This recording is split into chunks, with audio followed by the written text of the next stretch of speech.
What's going on, everyone? It is B. Avery here for another episode of Just My Opinion. And this is my Avatar Fire and Ash reaction. Now, usually when I do these, it is a fresh out of the theater reaction. I was able to see the film last night with a number of other critics and content creators from around the country. So, first of all, Disney, thank you very much for the opportunity.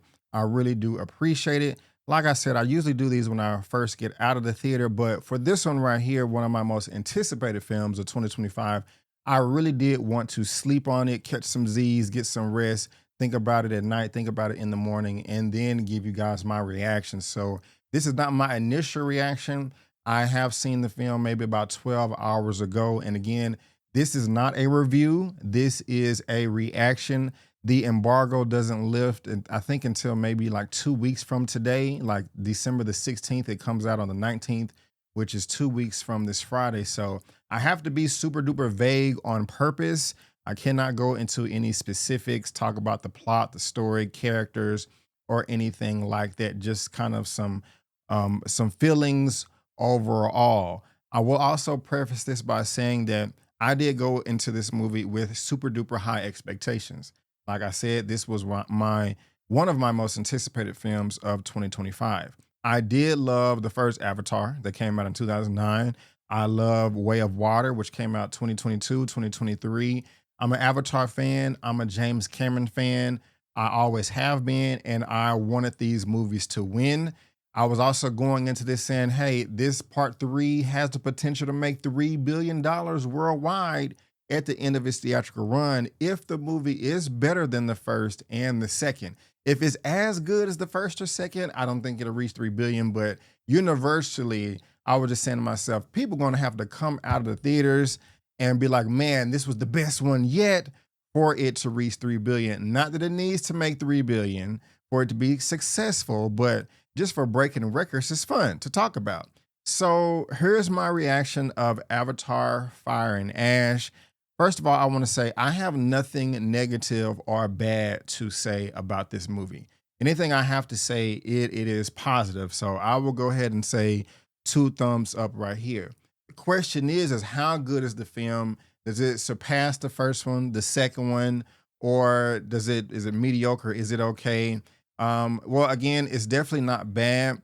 I will say I have a preference that there was one particular character that I felt the film focused on a little bit too much for my taste.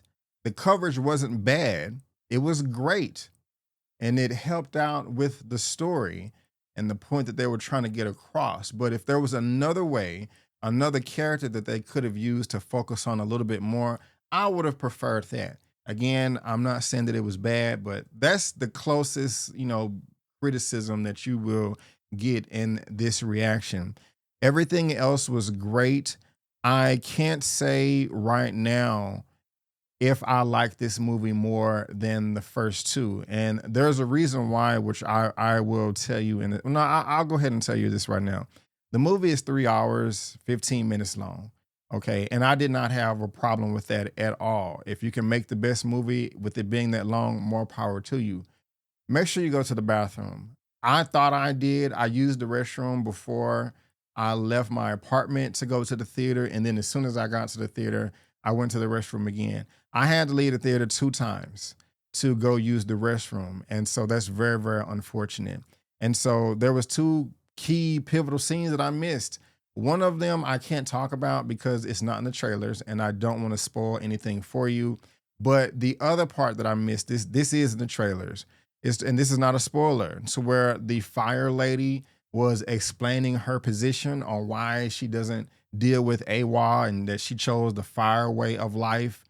I did miss that part. So unfortunately, I can't even answer the question right now as far as did she have motivations that made sense that, laid out her position on why she's doing the things that she did in this film, why she's perceived as the antagonist. And again, this is in the trailer. I can't answer that for you. But everything else that I saw, it was great. Okay. There was a lot of new things in this film, but also, and yeah, I've heard some people talk about this. there are a lot of familiar beats from the first and the second film that repeat itself in Fire and Ash. And you may not like that. I did not mind it because I felt that there was a decent amount of new material as well. But there were points to where I did say to myself, okay, they did this in the first film, they did this in the second film, and now we're getting it again in the third. I did not feel that way with Avatar: The Way of Water. I wasn't sitting there just like, okay, this is a repeat or a rehash of, or I've seen this before in part one. Everything in part two, for the most part, felt new. Again, I'm not saying that there is not any new material in Fire and Ash part three. It is, and I enjoyed it. But there was a few times, like I said, so I was like, okay, they did this in part one. They did this in part two. That's all I want to say. I'm going to keep it vague. Hopefully, I will be able to see this again. Now, I did buy tickets for the Thursday that this comes out for the general public. And I bought that for IMAX. Now, mind you, I did see this at, I don't want to name the theater, but I did see this in a Dolby Vision theater. And it was great. The sound was great. The seats reclined and all of that. It was comfortable. The sound was booming. The 3D was 3Ding. But I'm an IMAX guy. I am an IMAX guy. I prefer to have seen this on Cinemark Dallas off of 635 and Web Chapel. They actually have a 70 millimeter screen there. And the reason why that's important to me is I have this on IMDb right here. You see this 239:1. This is the theatrical ratio. And I believe this is the ratio that I did see it in theaters in Dolby. To my super duper experts out there, let me know if I'm incorrect. Now, if you're watching a 239:1 ratio at home on your TV, whether it's 45 inches or 100 inches, it's going to have the black bars at the top and the bottom of the screen. Now, this right here, this 185:1, this is full picture, okay? I prefer 185:1 over 239:1 any day of the week. Now, to give you a popular movie that pretty much everyone has seen that is in a 185:1 is the first Avengers movie that came out in 2012 with Josh Whedon. Now, again, well, not again, but there are plenty of other movies, like hundreds and maybe thousands of other movies that have the 185:1 aspect ratio. But I just said Avengers because that's a popular film that a lot of people have seen. It's not IMAX, but it's full picture, no black bars at the top and bottom. And it may not be as wide as this, but it's a bigger picture for me. Now, this 190:1, this is where it's set right here. This is an actual IMAX ratio to where I can enjoy at a 65 millimeter or 70 millimeter IMAX screen. And they also have two other IMAX ratios. I think it's 143:1 or like 177:1. But this is, I want to see Avatar again in this ratio. And this is what I bought my tickets to. I'll go ahead and just show you right here. Let's go to Cinemark real quick. And this Cinemark Dallas XD and IMAX. Okay. That's where you get the 70 millimeter.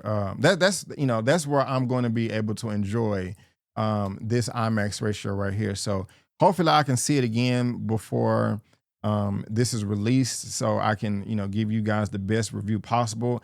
But it is positive, okay? Like, you're gonna want to see it.